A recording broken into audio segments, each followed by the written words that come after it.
பாகிஸ்தானைச் சேர்ந்த இளம் தம்பதி எதிர்காலம் தேடி இந்தியா புறப்பட்ட நிலையில் தார் பாலைவனத்தில் சிக்கி குடிக்க தண்ணீர் கூட இல்லாமல் தாகத்தாலும் நீரிழப்பாலும் பாதிக்கப்பட்டு உயிரிழந்த சம்பவம் மனதை உலுக்கும் விதமாக அமைந்துள்ளது. பாகிஸ்தானின் சிந்து மாகாணம் கோட்கி மாவட்டம் மிர்பூர் மத்தல்லோ பகுதியைச் சேர்ந்தவர் ரவிக்குமார், இவரது மனைவி சாந்திபாய். இவர்களுக்கு கடந்த 4 மாதங்களுக்கு முன்பு திருமணம் நடைபெற்றது. பாகிஸ்தானில் சிறுபான்மையாக வசித்து வரும் இந்து குடும்பத்தைச் சேர்ந்த இந்த புதுமண தம்பதியரான இருவரும் பாதுகாப்பான மற்றும் நல்ல வாழ்க்கையை இந்தியாவில் உருவாக்க நினைத்தனர். இதற்காக இருவரும் இந்தியா விசா கோரி விண்ணப்பித்திருந்தனர்.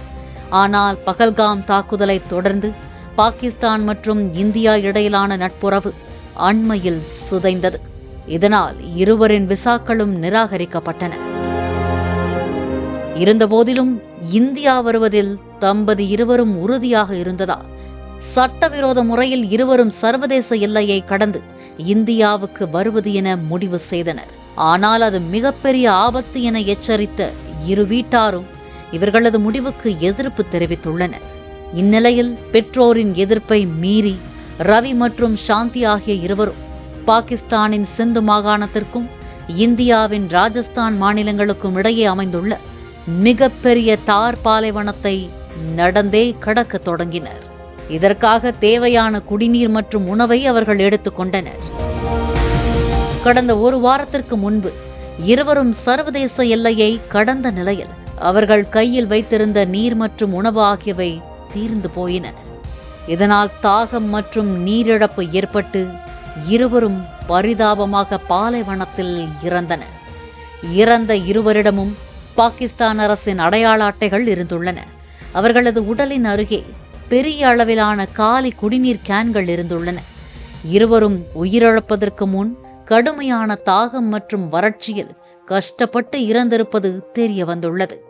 இந்திய எல்லைக்குள் சுமார் 20 கிலோமீட்டர் தொலைவில் இருந்து இவர்களின் உடல்களை இந்திய அதிகாரிகள் மீட்டனர்.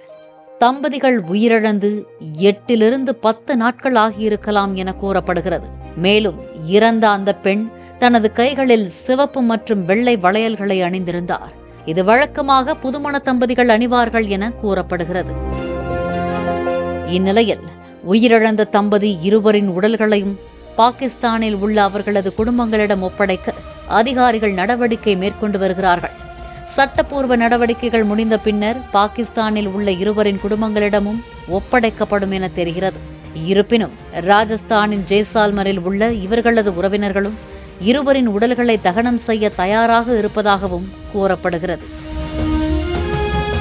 எப்படியும் இந்தியாவில் நுழைந்து ஒரு புதிய வாழ்க்கையை தொடங்க வேண்டும் என்ற கனவுடன் புறப்பட்ட இளம் தம்பதி உயிரை விட்ட சம்பவம் பெரும் சோகத்தை ஏற்படுத்தி இருக்கிறது.